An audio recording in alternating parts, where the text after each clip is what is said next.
ఎమ్మెల్యేల అనర్హత వ్యవహారంపై తెలంగాణ హైకోర్టు కీలక ఆదేశాలు జారీ చేసింది. అనర్హత పిటిషన్లు స్పీకర్ ముందు ఉంచాలని అసెంబ్లీ సెక్రటరీకి హైకోర్టు ఆదేశించింది. అనర్హత పిటిషన్లపై 4 వారాల్లో నిర్ణయం తీసుకోవాలని స్పీకర్ను హైకోర్టు ఆదేశించింది.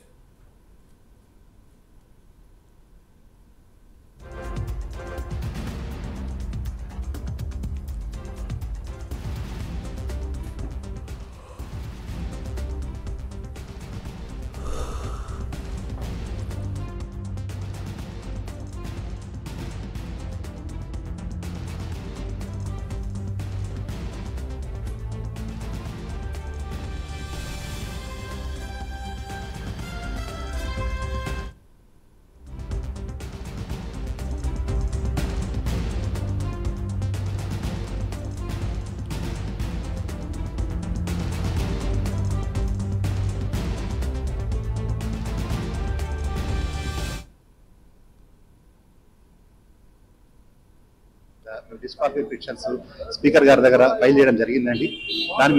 ఆ పిటిషన్స్ మీద స్పీకర్ గారు డిసిషన్స్ ఏం తీసుకోకపోయేసరికి ఇమీడియట్ గా మేము preferred writ petitions before the honourable supreme court అని ఇన్ మంత్ ఆఫ్ ఏప్రిల్ అండి హైకోర్టు నోటీసెస్ ఇష్యూ చేసిన తర్వాత అందరు పార్టీలు హైకోర్టు ముందు అప్పీల్ కావడం జరిగిందండి.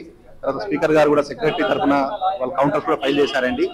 తర్వాత ఈ రోజు హైకోర్టు జడ్జిమెంట్ ఏమని వచ్చిందంటే అండి వితిన్ 4 వీక్స్ లోపల డిసిషన్ తీసుకోవాల్సి ఉంటుంది, స్టెప్స్ తీసుకోవాల్సి ఉంటుంది. సెక్రటరీ గారు 4th week everything record disqualification సంబంధించిన రికార్డ్ అంతా కూడా స్పీకర్ గారు ముందు ప్లే చేయాల్సి ఉంటుందండి. స్పీకర్ గారు వితిన్ 4 వీక్స్ లోపల ఇష్యూస్ ఎప్పుడు ఫ్రేమ్ చేస్తారు, డాక్యుమెంట్స్ ఎప్పుడు మార్క్ చేస్తారు, నోటీసెస్ ఎప్పుడు ఇష్యూ చేస్తారు, ఎవిడెన్స్ ఎప్పుడు లీడ్ చేస్తారు, ఇవన్నీ కూడా షెడ్యూల్ ఫిక్స్ చేసి ఆ షెడ్యూల్ అంతా కూడా రిజిస్ట్రార్ గారు ముందు ప్లే చేయాల్సి ఉంటుందండి. ఆ రకంగా మళ్ళీ మ్యాటర్స్ కూడా డిస్పోజ్ చేసే రకంగా స్టెప్స్ తీసుకోవాల్సి ఉంటుందని చెప్పి ఆ రకంగా ఆర్డర్ పాస్ చేయడం జరిగిందండి. బేసిక్ అన్న సుప్రీంకోర్టు జడ్జ్మెంట్స్ అండి. సుప్రీంకోర్టు జడ్జ్మెంట్ కూడా వితిన్ 3 months లోపల ఇష్యూ డిసైడ్ చేయాలని సుస్పష్టంగా చెప్పడం జరిగింది. ఇంతకుముందు 2021 జడ్జ్మెంట్ అండి. దాన్ని బేస్ చేసుకునే ఈ రోజు ఈ ఆర్డర్ రావడం జరిగిందండి.